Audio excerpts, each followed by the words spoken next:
timbang sepi aluwung renggeng-renggeng ngedem rasa ngedem pikir ngademake batin arep rengeng-rengeng kembang pocong iki ditembangke cara ladrang ditembangke cara ladrangan ilmu iku kalakone kanthi laku lekase lawan kas tegese kas nyantosani setya budya pangekesing dur angkara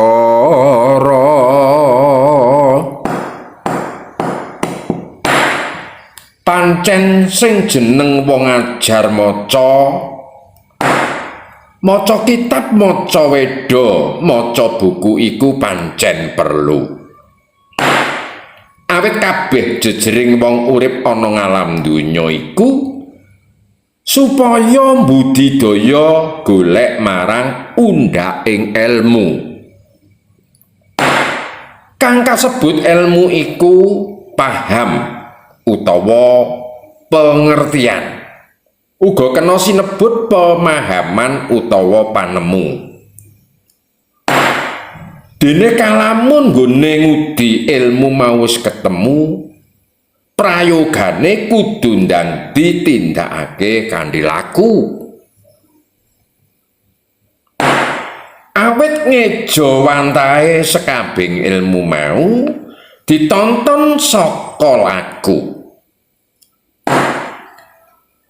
ing serat pocong wis nyebutake kaya ditembangake ing ngarep ilmu iku kalakone kanthi laku lekase lawan kas tegese kas nyantosani setya budya pangekesing dur angkara dadi ilmu mau kalamun wis manjing dadi laku bisa ngekes utawa mbondo ubaling angkara murka yen ditembangke cara macapat kurang luwihe ngene ilmu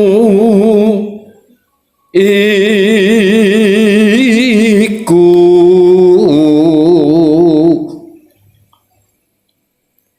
kalakone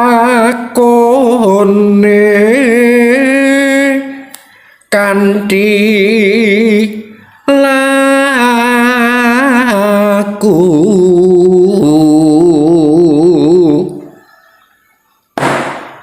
lekase lawan kas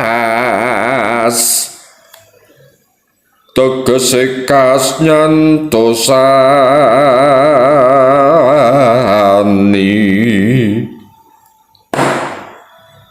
setya budya pangekesing dur angkara